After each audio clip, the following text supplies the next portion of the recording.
Saudaraku sekalian yang kekasih, saya ingat kemarin pagi saya telah menyampaikan pesan Tuhan bahwa ketika kita ada di hadapan kekudusan Allah, maka kita akan mengerti betapa berharganya waktu. Allah yang mulia, maha agung, saudaraku, Allah yang mestinya kita hormati. Allah yang mestinya kita layani. Allah yang hatinya kita sukakan.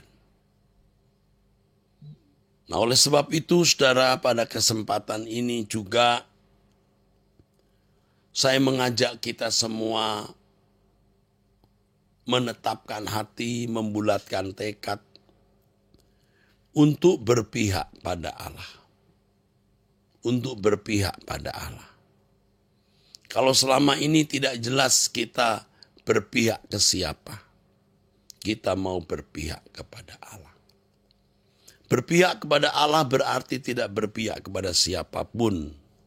Bahkan kita tidak berpihak kepada diri kita sendiri. Keberpihakan kepada Allah itu harus jelas. Jelas bagi diri kita, itu yang pertama, lalu nanti akan jelas di mata orang. Kita berpihak di mana? Kita berpihak kepada siapa? Saudara sekalian, kapan kita tidak berpihak kepada Allah? Yang jelas kita tidak berpihak kepada Allah ketika kita melakukan apa yang bertentangan dengan hukum kekudusannya. Ketika Daud mengambil Batsheba dan membunuh Uria, Tuhan berkata kepada Daud bahwa dia menghina Allah. Itu berarti Daud waktu itu tidak berpihak kepada Allah. Puji Tuhan, Daud bertobat. Dan Daud tetap dikenal sebagai seorang yang memiliki hati di hadapan Allah. Ketika seseorang berlaku sewenang-wenang terhadap orang lain, ketika seseorang tidak menjaga martabat orang lain, itu orang tidak berpihak kepada Allah. Orang yang semena-mena terhadap sesama. Kita memiliki godaan besar untuk itu.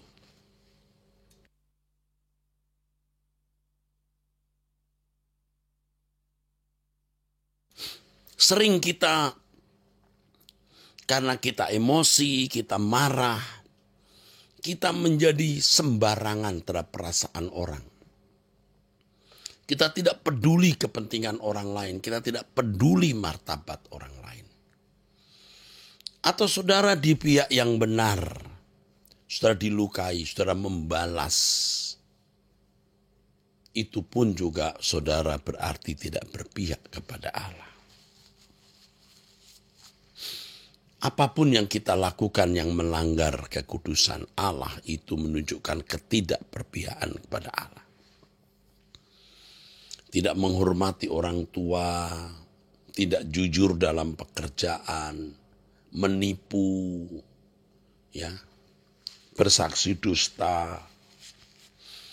Jangan membiasakan diri melakukan hal itu, karena kalau membiasakan diri melakukan hal tersebut, maka yang terjadi kebiasaan-kebiasaan tidak berpihak kepada Allah menjadi irama hidup. Dan betapa mengerikan orang-orang yang tidak berpihak kepada Allah ini. Dan saya ingatkan kepada saudara-saudara orang-orang Kristen yang rajin ke gereja, aktivis bahkan pendeta, yang cakap berkhotbah, yang cakap berteologi. Tidak jaminan saudara berpihak kepada Allah, karena sering kita bisa ada dalam dua dunia seperti pribadi ganda. Satu sisi berkhotbah, mengajarkan apa yang dipandang sebagai kebenaran. Tapi hanya fantasi, dalam kenyataan hidup kita semena-mena terhadap orang lain. Ayo kita bertobat selagi kita masih memiliki kesempatan. Sembarangan berbicara itu juga sikap tidak berpihak kepada Allah. semena-mena bicara kepada pegawai, kepada bawahan, kepada orang yang bisa kita tindas, itu juga sikap ketidakberpihakan kepada Allah. Sikap ketidakberpihakan kepada Allah juga nampak pada waktu seseorang tidak peduli penderitaan orang lain. Kalau kita tidak peduli penderitaan orang lain, kesulitan sesama kita, itu kita tidak berpihak kepada Allah. Percayalah Tuhan akan menaruh orang-orang yang perlu uluran tangan kita. Tuhan akan selalu menaruh orang-orang yang memerlukan uluran tangan kita. Memang kadang-kadang kita menjadi lelah. Dari dulu saya merasakan keletihan itu. Ya, saya berpikir kalau begini terus kapan saya hidup? Karena hidup kita seperti dirongrong oleh orang-orang. Ya, dirongrong oleh orang-orang yang kita kadang-kadang seperti terpaksa mengulurkan tangan. Dari rela sampai kurang rela atau bahkan tidak rela. Karena kita merasa dirongrong.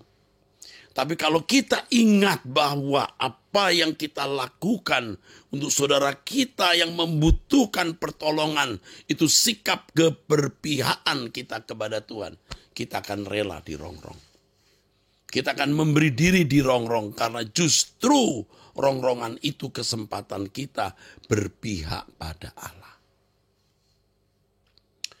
Kadang-kadang saya tanya kepada Tuhan, Tuhan ini benar enggak ya begini ini ya Tuhan ya. Jangan seperti Sinterklas, mau cari apa? Mau cari pujian. Mau dapat seberapa besar pujian dengan berbuat baik lalu orang memuji kita. Tetapi saudara, kalau kita mengerti kebenaran bahwa menolong sesama kita yang membutuhkan pertolongan, itu keberpihakan kepada Tuhan. Nah, betapa besar tanggung jawab orang seperti saya yang ada di gereja, yang menampung begitu banyak uang dari jemaat. Kalau sampai itu uang saya gunakan untuk kepentingan-kepentingan yang bukan kepentingan Allah, saya bukan hanya tidak berpihak pada Allah, saya berkhianat kepada Allah dan menipu banyak orang. Dan betapa jahat orang-orang seperti itu, dan betapa celakanya nanti di kekekalan. Saya mengajak orang untuk mendukung pekerjaan Tuhan, berpihak pada Tuhan sementara menggunakan uang itu untuk kepentingan sendiri atau kepentingan bukan untuk pekerjaan Allah. Betapa celakanya. Jadi besar sekali tanggung jawab seorang pendeta, hamba Tuhan, top decision maker di dalam gereja yang memiliki hak penuh mengatur uang gereja, hak penuh mengatur kolekte persembahan jemaat. Tetapi kalau kita menggunakan uang itu untuk benar-benar pekerjaan Tuhan, menopang yang lemah, mengulurkan tangan untuk mereka yang membutuhkan pertolongan, yaitu Lazarus, betapa jemaat diberkati.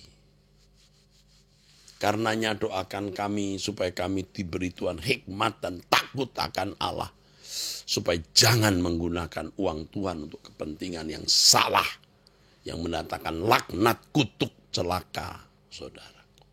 Berat, godaan besar untuk semena-mena menggunakan uang. Tetapi puji Tuhan, dengan pekerjaan Tuhan besar yang Tuhan percayakan, di depan mata jelas betapa besar kebutuhan yang ada. Boro-boro untuk beli sesuatu yang bermewah. Untuk memenuhi kebutuhan pelayanan saja sudah terseok-seok, saudaraku. Kita berpihak pada Tuhan ketika kita peduli pekerjaan Tuhan. Dan betapa berbahagia kita yang berpihak pada Tuhan. Kita menantikan kedatangan Tuhan. Kita menantikan pengadilan Tuhan. Di mana ada perhitungannya di situ. Orang bisa menilai apa saja kepada saudara. Tidak masalah. Tunggu pengadilan Tuhan. Mungkin saudara berkata, aduh Pak, kejauhan Pak. Mikir hari ini saja sudah susah kok pengadilan. Loh, justru pengadilan Tuhan itulah terminal kita.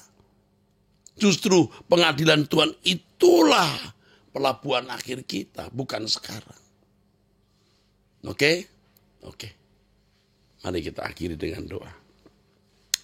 Terima kasih Elohim Yahweh Bapa di surga atas perjumpaan, pertemuan dengan Bapa dalam doa ini. Kami bersyukur Bapa. Kami serahkan di dalam tangan-Mu segenap hidup kami, keluarga kami, juga orang-orang yang kami kasihi. Bapa, kami berdoa untuk doa malam nanti jam 6:30 waktu Indonesia Barat, agar doa malam menjadi lawatan-Mu ya Bapa. Segala hormat bagi-Mu Bapa, di dalam nama Tuhan kami Yesus Kristus. Amin. Sampai jumpa saudaraku sekalian, Tuhan memberkati saudara.